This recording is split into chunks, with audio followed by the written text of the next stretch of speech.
நிறைய body shaming பண்ணுவாங்க, ரொம்ப தப்பா ஆனா பேசுவாங்க. மோனாவை தான் பண்ணுவாங்க, ஆ பயங்கர மோனா. இப்ப நான் என்னைக்கு நானே வந்து ஒரு சொசைட்டில ஒரு பொண்ணுனாலே பேசுறாங்க நிறைய பேர். சோ அது நிறைய ஒரு பாடி ஷேமிங் பண்ணுவாங்க. இவங்களுக்காகவே நம்ம வெயிட் போடணும் அப்படின்னு உட்கார்ந்து வெயிட் போடுறது.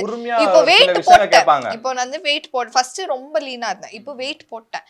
வெயிட் போட்டு ஏன் இவ்வளவு வெயிட் போட்ட குறை அப்படின்ட்டுன்னு அது ஒன்று ஒரு மாதிரி போவோம். அதுக்கப்புறம் வந்துட்டு ட்ரெஸ்ஸிங்கில் போவோம். நம்ம இஷ்டம், நம்ம ட்ரெஸ் பண்ணுறோம், அது வந்து யாருமே கேள்வி கேட்க முடியாது. என் ஃபேமிலியே வந்து உனக்கு என்ன இஷ்டமோ அதுதான் போடு, இங்கேயும் சரி அங்கேயும் சரி. இப்போ எப்படி எடுத்துக்கினாங்கன்னா, இப்போ இங்க நடக்கிற விஷயங்களை வச்சு பேசுவாங்க. இப்போ என்ன எப்படி கேட்பாங்கன்னா, தங்கச்சி வச்சு கம்பேர் பண்ணுவாங்க. இப்போ மோனாவோ தங்கச்சி, இப்போ நான் மோனாக்கு எதுனா ஒரு கிஃப்ட் கொடுத்தேன்னு வச்சுக்கோங்களேன், பர்த்டே கிஃப்ட் கொடுத்தேன், ஒரு நீங்கள் மோனாக்கு செய்கிறீங்க, நீங்கள் உங்கள் தங்கச்சிக்கு ஏன் செய்யலை. ஆனால் ரியாலிட்டி என்னன்னா, நான் எல்லாருக்கும் செய்கிறேன், ஃபேமிலின்னு வந்துட்டாலே எல்லாமே செய்கிறேன். பட் கம்ஃபர்டபுள் என்ன தான் மோனாவை தான் நான் வ்ளாகில் காட்ட முடியும். இப்போ எங்களை வச்சு தான் போகுது வ்ளாகு, ஸோ மோனா தான் காட்ட முடியும். இப்போ எங்கள் பேரண்ட்ஸ்க்கு வந்து அவ்வளோ கம்ஃபர்டபுளாக இருக்க மாட்டாங்க. அவங்கள பார்த்தீங்கன்னா டெய்லி வர மாட்டாங்க, எப்போனா தான் வருவாங்க, வ்ளாக்லன்னு வருவாங்க. அது கூட அவங்களா சரி இன்னைக்கு நாங்கள் வரோம் அப்படின்னு சொல்லி வந்தால் தான் நாங்கள் கேமரா முன்னாடியே வருவாங்க, இல்லை வரமாட்டாங்க. இப்போ மோனாக்கு நான் எதுனா ஒரு லைட்டாக ஒரு ட்ரெஸ் வாங்கி கொடுத்தாலும் சரி, அங்கே வந்து ஒரு 10 கமெண்ட்ஸ் ஆகுது நம்மளை திட்டி போட்டிருப்பாங்க. தங்கச்சி வச்சுக்கின்னு நீங்கள் வந்து தங்கச்சிக்கு ஏன் செய்யலை, மோனாக்கு என்னதுக்கு டைமண்ட் வாங்கி கொடுத்தீங்க அப்படி. இன்னொன்று வந்து அது அந்த வீடியோ பார்க்கலாம், ஃபுல்லாக கூட பார்த்துருக்க மாட்டாங்க. அந்த வீடியோ ரிலீஸ் ஆகணும்னா கீழே வந்து ஓவர் ஆக்டிங் மோனா அப்படின்னு வந்திருக்கும். நான் அதான் யோசிப்பேன், அது அப்படி என்ன ஓவர் ஆக்டிங் பண்ணிட்டாங்கன்னு தெரில. பட் இப்படி இருக்கிறாங்க, சில பேர் இருக்கிறாங்க, எதுவுமே தெரில.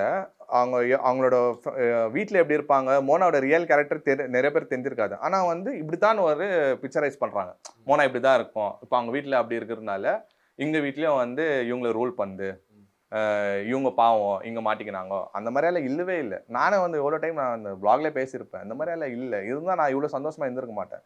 எங்கள் டேடி மம்மி வந்து இவ்வளோ கம்ஃபர்டபுளாக இருந்திருக்க மாட்டாங்க, இதில் கூட வந்திருக்க மாட்டாங்க, வ்ளாகில் கூட வந்திருக்க மாட்டாங்க. ஓப்பனாக சொல்லியிருக்கலாம், இல்லை இப்போ நாங்கள் சொல்லி ஸ்டாப் பண்ணியிருக்கலாம், இல்லை மோனா உன்னாலே எங்களுக்கு கெட்ட பேர் ஆகுது, ஸ்டாப் பண்ணிவிடு சேனலில் வானான்னு சொல்லியிருக்கலாம். ஆனால் எங்களுக்கு எதுவுமே எஃபெக்ட் ஆகலை இந்த விஷயத்தில். எங்கள் ஃபேமிலிக்கும் சரி, இல்லை மோனா மூலிமா எங்கள் ஃபேமிலிக்கும் சரி எந்த பிரச்சனையும் இல்லை. மோனா இன்னி வரைக்கும் வந்து அவங்க வீட்டில் எப்படி இருந்தாங்களோ அதே மாதிரி தான் இங்கே பார்த்துக்கிறாங்களோ தவிர, இவங்க ஜனங்க எப்படி நினச்சிருக்கிறாங்கன்னா மோனா அங்கேருந்து இங்கே வந்து இவங்களுக்கு பிரச்சனை கொடுக்குது பாரு, அவங்க வீட்டில் வேற மாதிரி இருந்தாங்க, இப்போ அதே மாதிரி இங்கே வந்து இவங்களோட கல்ச்சரை மாற்றுது. அந்த மாதிரி என்னன்னா மோனா ஃபேமிலிக்குள்ளே வந்தோடனே ஃபேமிலி வந்து இதுவாயிடுச்சு, மோனா கலைச்சிட்டா, ஃபேமிலி உடைச்சிட்டா அப்படின்ற மாதிரிலாம் கமெண்ட் வரும். இன்னொரு இடத்துக்கு ஒரு ஊருக்கு எங்கேயோ போயிருந்தப்போ நாங்கள் வந்துட்டு ஒரு சாரீ பர்ச்சேஸ் பண்ணோம், அது ஒரு ஃபங்க்ஷனுக்காக பர்ச்சேஸ் பண்ணோம். நான் என்னோட சிஸ்டர் இன் லாக்கும் சரி, மதர் இன் லாக்கும் நான் எங்க போனாலும் எதை என்ன வாங்கிட்டு வரணும் நான் யோசிச்சு வாங்குவேன். என் சிஸ்டர் இன் லாக்ல நான் பார்த்து வாங்குவேன். அவ என்னைக்காவது எதாவது சொல்லியிருப்பா, இந்த கலர்ல நம்ம இது எடுக்கணும், எனக்கு இது பிடிச்சிருக்குன்னு நாங்க 2 பேரும் டிஸ்கஸ் பண்ணிப்போம். நாங்க தான் மோஸ்டா டைம் ஸ்பெண்ட் பண்றது. ஸோ இப்போ எனக்கு அவளோட டேஸ்ட் தெரியும்.